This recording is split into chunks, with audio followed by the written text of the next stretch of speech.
وَلَقَدْ يَسَّرْنَا الْقُرْآنَ لِلذِّكْرِ فَهَلْ مِن مُّدَّكِرٍ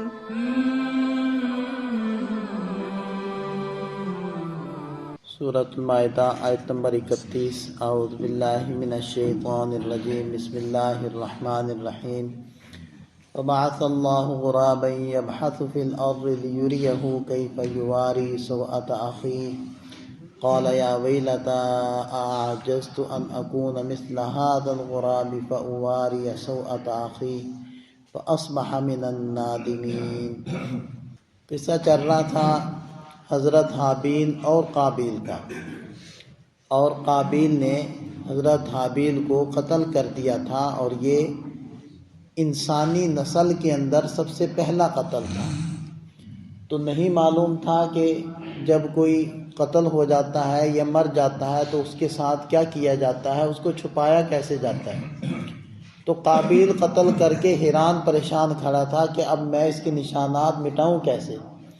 تو فبعث اللہ غرابا، اللہ تعالیٰ نے ایک کوا بھیجا، یبحث فی الارض، جو زمین کو کورید رہا تھا، اپنے چونچ کے ذریعے سے زمین کو کھود رہا تھا، لیریہ، تاکہ وہ قابیل کو دکھائے، کیف یواری سوءۃ اخی، کہ وہ اپنے بھائی کی لاش کو کیسے چھپائے۔ تو اس نے اپنے عمل سے ایک طریقہ سکھا دیا۔ قال یا ویلتا، تو وہ قابیل کہنے لگا، ہے میری ہلاکت، اعجزت ان اکون مثل هذا الغراب، کیا میں عاجز آ گیا اس بات سے کہ میں اس کوے جیسا ہو جاتا، یعنی میری عقل میں خود سے یہ بات کیوں نہ آئی۔ میں نے کوے سے یہ بات سمجھی ہے، لیکن کیا میں اس سے بھی پرلے درجے کا بیوقوف ہو گیا تھا کہ مجھے خود سے سمجھ نہیں آ رہی تھی کہ میں اس کو کیسے چھپاؤں۔ فَأُوَارِيَ سَوْءَةَ أَخِي، کہ پھر میں اپنے بھائی کی لاش کو چھپاؤں۔ فَأَصْبَحَ مِنَ النَّادِمِينَ، تو وہ نادموں میں سے ہو گیا، پشیمان ہونے والوں میں سے ہو گیا۔ پشیمان وہ اس بات پر پھر بھی نہیں تھا کہ میں نے قتل کر دیے، پشیمان اس بات پر تھا کہ مجھے پہلے خود سے کیوں نہیں سمجھ آئی کہ میں نے اس میت کو کیسے ٹھکانے لگانا۔ تو مطلب گناہ کے اوپر تو اس کو پشیمانی نہ ہوئی، گناہ پر پشیمانی ہو جاتی تو پھر گناہ معاف ہی نہ ہو جاتا۔ لیکن یہ تو بہرحال طے شدہ ہے کہ حضرت حابیل ہوں یا قابیل، دونوں ہی مسلمان تھے، اور یہ پہلا قتل ہوا تھا، اور ظاہری بات ہے جب مسلمان تھے قابیل بھی تو اپنی سزا بھگت کر انہوں نے پھر جہنم سے نکل آنا ہے۔ آگے ارشاد فرمائے کہ من اجل ذالک، اسی وجہ سے کہ انسانی جان کی اہمیت ہے، کتبنا علی بنی اسرائیل، ہم نے بنی اسرائیل کے لیے یہ ضروری قرار دے دیے، یعنی تورات کے اندر ہم نے یہ حکم بنا کر نازل کر دیا کہ انہ من قتل نفسا بغیر نفس، کہ جو بھی کسی جان کو ناحق قتل کرے گا، یعنی بغیر نفس کا مطلب یہ ہے کہ اس نے کسی کو قتل نہ کیا ہوا ہو، یعنی اگر پہلے سے کوئی بندہ کسی کو قتل کر کے پھر رہا ہے، قاتل ہے، اس قاتل کو قتل کیا جا رہا ہے تو ظاہری بات ہے اس قاتل کو قتل کرنے کا تو جواز ہے، لیکن وہ حاکم وقت کرے گا، با اختیار ادارے کریں گے، ہر فرد نہیں اس طریقے سے بدلے لے گا۔ تو ایک تو یہ ہے کہ اس نے کسی کو قتل نہ کیا ہوا ہو، دوسرا او فساد فی الارض، اس نے زمین میں کوئی فساد نہ مچایا ہوا ہو کہ کسی جرم کی پاداش میں اس کا قتل ضروری نہ ہو۔ ان دونوں سے ہٹ کر قتل نفسا، وہ کسی جان کو قتل کر دے، یعنی بے قصور کو قتل کر دے، فکأنما، تو گویا کہ اس نے قتل الناس جميعا، ساری انسانیت کو قتل کر دی۔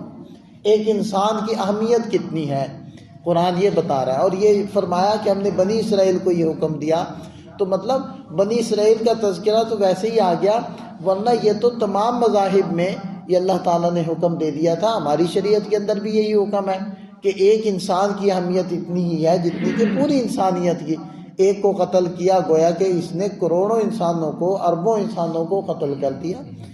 کیونکہ دیکھیں کہ تمدن کی بنیاد کن چیزوں پر ہے؟ دو ہی تو چیزیں ہیں، ایک انسانی جان، دوسرا مال۔ جان کی حفاظت، مال کی حفاظت۔ اگر کوئی یہ نہیں کر رہا تو اس نے تو انسانی تمدن کی جڑ کاٹ دی۔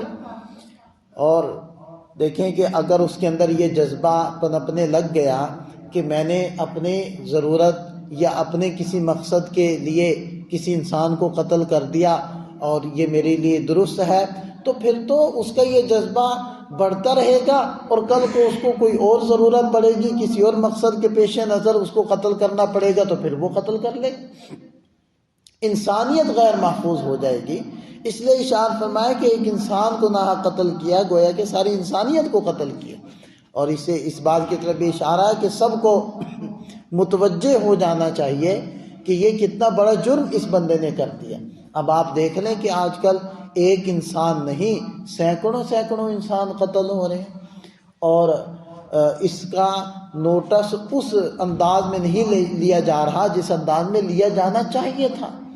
ایک ایک انسان کی اللہ تعالیٰ کے نزدیک اس قدر اہمیت، اور ارشاد فرمائے کہ وَمَنْ أَحْيَاهَا فَكَأَنَّمَا أَحْيَا النَّاسَ جَمِيعًا، اور جس نے ایک انسان کو زندہ رکھا یعنی کہ اس کی حفاظت کی، اس کی جان بچائی کسی بھی طریقے سے، فَكَأَنَّمَا گویا کہ أَحْيَا النَّاسَ جَمِيعًا، اس نے ساری انسانیت کی جان بچا لی۔ وَلَقَدْ جَاءَتْهُمْ رُسُلُنَا بِالْبَيِّنَاتِ، اور ان کے پاس ہمارے رسول واضح دلائل لے کر آئے ہیں۔ ثُمَّ إِنَّ كَثِيرًا مِّنْهُمْ بَعْدَ ذَلِكَ فِي الْأَرْضِ لَمُسْرِفُونَ، پھر بھی ان بنی اسرائیل میں سے بہت سارے لوگ یہ ایسے ہیں کہ اس کے باوجود بھی، یعنی احکام ان کے پاس آ گئے رسولوں کے ذریعے سے، اس کے باوجود بھی وہ زمین میں اسراف کرتے ہیں۔ اسراف کا معنی مسرف یعنی حد سے تجاوز کرتے ہیں۔ اللہ تعالیٰ نے جو احکام کے ذریعے سے حدود باندھی ہیں ان کے اندر نہیں رہتے بلکہ ان سے متجاوز ہو جاتے ہیں۔ ان آیات سے پتہ چل گیا کہ ایک تو قصہ آ گیا کہ پہلا قتل زمین پر کون سا ہوا، اور دوسرا انسانیت کی قدر اللہ تعالیٰ نے بتلا دی کہ انسانیت کی کس قدر اہمیت ہے۔ اللہ تعالیٰ ہمیں سمجھ عطا فرمائے۔